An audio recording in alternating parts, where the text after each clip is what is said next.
Hey book lovers, Kaylee here and welcome back to the Enchanted Library. Now last month, well from January 10th until February 10th, I participated in the Medieval-a-thon hosted by Holly Hearts Books. And while this video is a little bit later than I had anticipated, I wanted to give you guys a breakdown of how my Medieval-a-thon went.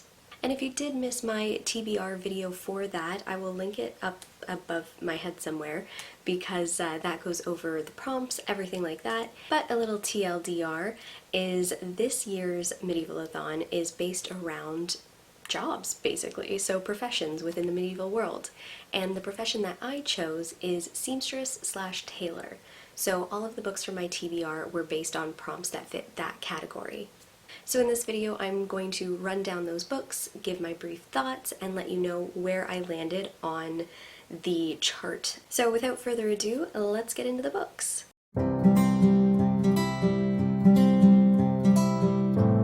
So prompt number one was to essentially read a book that you were hesitant about, and I was hesitant about Prudence by Gail Carriger. Now this book also is what allowed me to go from being a prisoner to being a peasant. Now, was getting out of jail worth reading this book? Probably not. It really did not suit my tastes at all. I should have unhauled this book a very long time ago, but it is essentially, well, was essentially tagged as being like a steampunk tea adventure kind of a book, but there is also werewolves and vampires, and I'm not really into that, so a lot of this was sort of not lost on me, but I wasn't the demographic for this book. And I had a lot of actual issues with the writing itself, along with the plotting, because there was a lot that didn't really make sense. I felt like it seemed very forced, and there was a lot of wording in here that seemed like every other word used was either a title or a name or some sort of nickname for someone. And that got very tedious very quickly, so I did try and blast through this book as quick as possible because I did not fully enjoy it.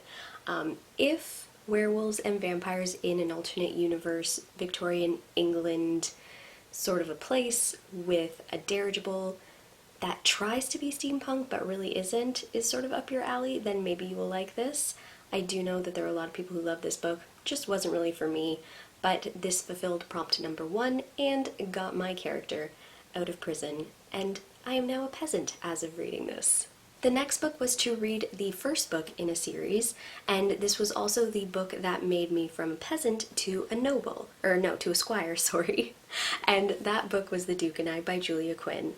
This is book one in the Bridgerton series, and I feel like this was very apropos to choose for this because first book in a series, Bridgerton had just come out, and I felt very of the times, which doesn't really happen for me.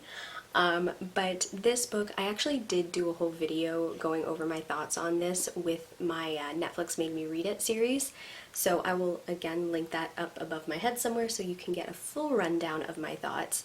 Essentially, for this book, I really do not recommend it for anybody. I had gone into this book expecting that it would be one of my favorite reads.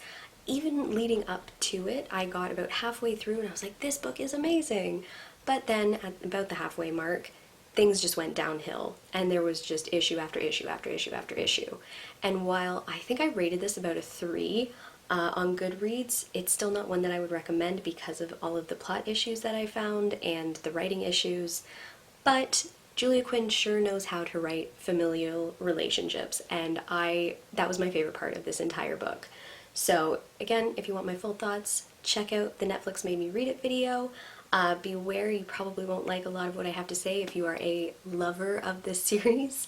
I can see why a lot of people like it, but there was just an issue in there that I could not abide by. The next book was for prompt number 3, and that was to read a book with gold foiling or an embossed cover. And this also made me go from a squire to a knight. And that is the poetry of Emily Dickinson. Now, this has the gold foil on it, and it was actually the only book that I had with gold foil or embossed covering, so that was actually very surprising to me because I usually have a lot that fit that bill. But yes, this one was a very good read. I don't really know how to fully review poetry because that's not one of my main genres that I read, but I did really enjoy this. I do want to get the entire collection of this series. I do have the Tennyson one, now I have the Emily Dickinson, and so I'm just going to continue to collect them. I have read Emily Dickinson in the past. This one, I did not realize how much nature poetry she had written, so that was very nice. However, it was under the love poetry section of the book, which confused me, and I was thinking that maybe I was misreading something, or that a lot of the underlying things were missed on me, which might still be the case, but I don't know, I still did very much enjoy it. There was one poem in here, or that I wanted to be in here, but I could not find it, and I don't think I missed it.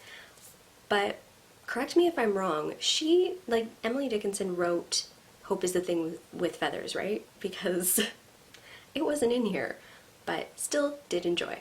The next prompt to fulfill was the most recently purchased or borrowed book, and I had recently done, well, at the end of December, I had done quite a big book buying binge, alliteration, and the books had still not arrived to me by the time I started this. Well, almost by the time I started this. So I went by the most recently received from my book order. This is also what brought me from being a knight to a noble, and that is The Immorality Engine by George Mann. This is actually book 2 or 3 in the... I've been reading these books a lot and looking into them a lot, so I'm getting them all confused. But this is the Newbery and Hobbs Investigation series. This is how you do steampunk. Like, Prudence? No. This is a steampunk book. It is set in an alternate universe Victorian England. You've got dirigibles, you've got clockwork creatures, you've got just really amazing science, and this is a series that covers Newbery and Hobbs, and they actually work on behalf of the Crown as well as historians at the museum, and so they have to uncover all of these, like, basically be detectives in essence on behalf of the Queen, and uncovering what's going on with murders, stolen things. It's a fun time. And the last prompt for the tailor or seamstress category is the prettiest book on your shelf, and this is also the book that brought me from being a noble to being a princess, and that is Edenbrooke by Julianne Donaldson. This book is definitely one of my favorite reads so far this year. It was so sweet, so soft, so adorable. It just gave me all of the feels. I felt like I was reading a Jane Austen romance. It was great. So this one I picked as the prettiest book because I can't get over this edition of this book. It's got the canvas binding, and it's just got this beautiful pale blue filigree on the top. I love it so much. But this book itself was also adorable. Essentially, you have twin sisters who are separated after their mother is, after their mother dies. Their father goes off to France to grieve. He sends one of the twins to London, and he sends the other of the twins to live with his mom and, well, is it his mom or his wife's mom? Basically, Marianne's grandma and aunt in the countryside. So 2 very different ways to live, one in town, one in the country, and we follow Marianne mainly going into Edenbrooke at the behest of the family there because they invited her and her sister to stay, and in that whole time there's just a lovely friendship and a lot of flirting and a little bit of action too, which was kind of unexpected, but I feel like it rounded out the plot very, very well. I recommend this one so much. I definitely did give it 5 stars. So this was probably one of my all-time favorite reads, for sure, and I'm so glad that I finally read it.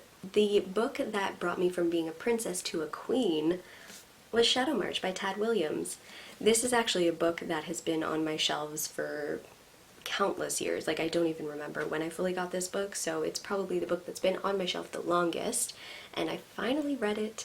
It was so good. I definitely need to finish this series. There are multiple characters that are covered in this, and I just had such a good time. 2 characters, POVs, I was sort of getting annoyed by, but I feel like that's just going to bring their plot arc, like their character arc, to be just amazing, hopefully, by the end of the series. But essentially this one covers a land that has been split. You have a Shadowmarch line, or a shadow line, and that splits up the sort of fae mythical creature world above well, like in the north, compared to the more human world in the south, which still has hints of the mythical creatures, but they're not as prominent there. And essentially, this shadow line is starting to degrade, I guess you could say, because the mythical creatures want to infiltrate the more human realm to take over because of past wars and whatnot.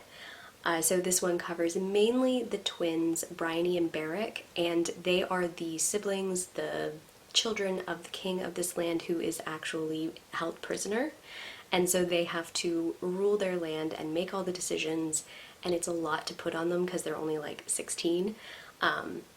But they're the youngest, I think, in this, really, that we follow POV wise. Everyone else is basically at least 19 or older, and I really did love this. I love Bryony.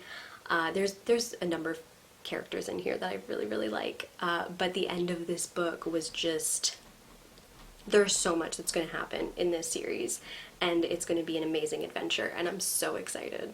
And the last book that I read for Medieval-a-thon, which brought me from being a queen to an empress, is Singapore Sapphire, and that's by A.M. Stewart.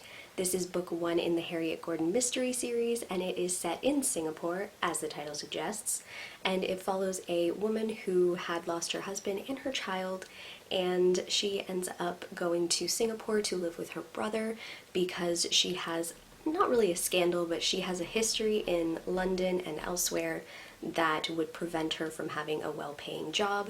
So she's working at her brother's school for free, but then she also is selling her services to be like a typist for people, and her first job, her boss ends up being found murdered with a knife in his neck.